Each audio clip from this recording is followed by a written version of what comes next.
বা ইমান পানী বাপৰে বাপ। নমস্কাৰ বন্ধুসকল, মই আজি নতুন এটা ভিডিঅ' লৈ আহিছোঁ। বানপানী নহয়, বৰষুণৰ পানী।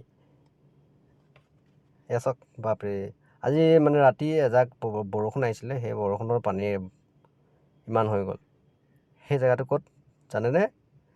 থানাৰ চাৰিআলিৰ পৰা অভাৰব্ৰিজখন পাৰ হৈয়ে চকেডিং যোৱা ৰাস্তাটো, যিটো মিলন নগৰ চকেডিং ৰাস্তা, সেইটো ৰাস্তা ওপৰেদি শংকৰদেৱ হস্পিটেলখনো পায় অলপ আগত। তাত সেই ৰাস্তাটোৱে হৈছে আৰু মানে ক'লৈকে হৈছে আৰু নাজানো আৰু, মই এতিয়া গৈ থাকিলেহে গম পাম মানে পানী কিমান হৈছে।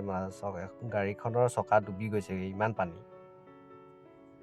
বাপৰে বাপ, কিহৰ কাৰণে হৈছে জানো পায়। আচলতে মানুহবিলাকে পলিথিন ব্যৱহাৰ কৰে। পলিথিন ব্যৱহাৰ কৰি পিনে কি কৰে, ড্ৰেইনৰ কাষত পেলাই দিয়ে। ড্ৰেইনৰ কাষত পেলাই দিয়াৰ কাৰণে ৰাস্তাবিলাক ব্লক হৈ গৈছে। সেই ৰাস্তা ব্লক হোৱাৰ কাৰণে পানীও জমা হৈ গৈছে। পানী জমা হোৱাৰ কাৰণে আজি ৰাস্তা ডুবি গৈছে। সেয়াই আৰু চাওক, কিন্তু ৰ'দটো ওলাইছে, ৰ'দো চোকাকৈ দিব এতিয়া অলপ পিছত।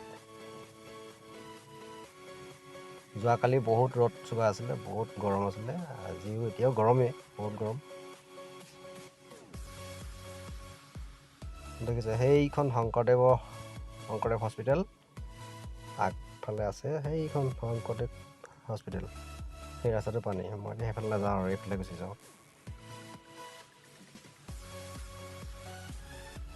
আচলতে পানী কি কাৰণে জমা হৈছে, মানুহবিলাকে সেইটো ক'লোৱেই আৰু, জাবৰ কিবা কিবি এইবিলাক জমা কৰি থৈ দিয়া নাই, সেইটো কাৰণে এইবিলাক পানী হৈ যায়।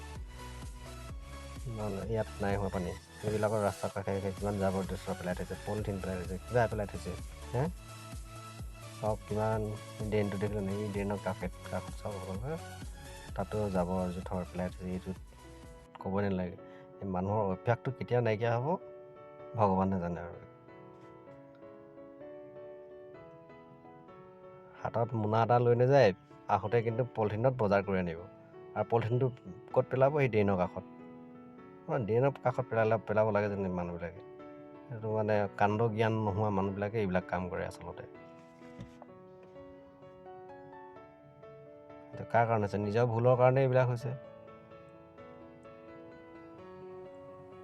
চাওক ইয়াতো হৈছে চাগে। এই ৰাস্তাটো কিন্তু পানী হ'ব লাগিছে বাৰু। ইমান ধুনীয়াকৈ টাউনত ড্ৰেইনো আছে, কিবা আছে, পানীবিলাকতো ওলাই যাব লাগে। চাওক ইয়াতো পানী, সেই নামঘৰটোৰ ভিতৰত পালেগৈ চাগে পানীবিলাক।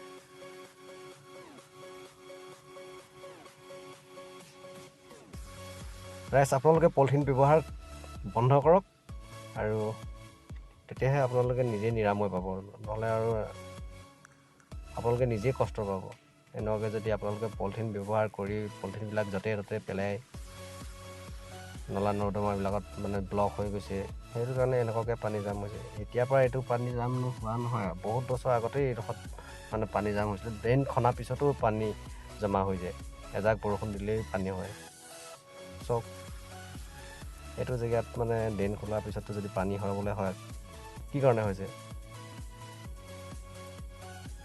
নিজৰ ভুলৰ কাৰণে হৈছে এইবিলাক।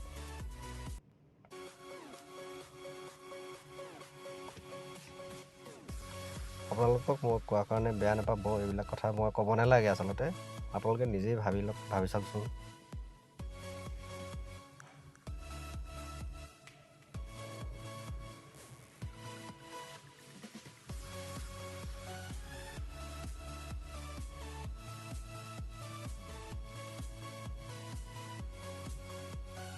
দেখিছে সেই ৰাস্তাটোতে ইমান তালৈকে পানী। এতিয়া এই বিল্ডিংটো বনাই থৈছে, এই বিল্ডিংটোৰ কাষতো ড্ৰেইন আছে, সোঁ ছাইডেও আছে, বাওঁ ছাইডেও ড্ৰেইন আছে, দুইটা ছাইডে ড্ৰেইন আছে। তথাপিতো পানীবিলাক নাযায় কিয়? ইয়াত নিশ্চয় কিবা এটা আছে। কি আছে? পলিথিন আছে, নহয় জানো? বাট প্লাষ্টিকৰ কিবা কিবি সোমাই আছে, জাবৰ সোমাই আছে, কিবা সোমাই আছে, সেইটো কাৰণে পানী হৈছে।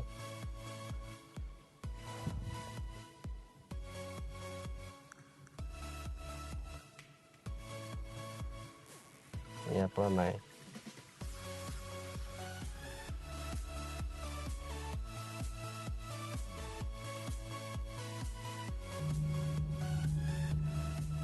ভাবিছিলোঁ আৰু অলপ কিবা কৰিম, কিন্তু ৰাইজে বেয়া পাব, বহুত কিবা কিবি কথা কৈ দিলোঁ।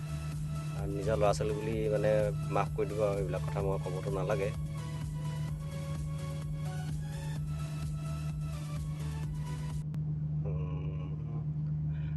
আৰু সামৰিছোঁ ইমানতে।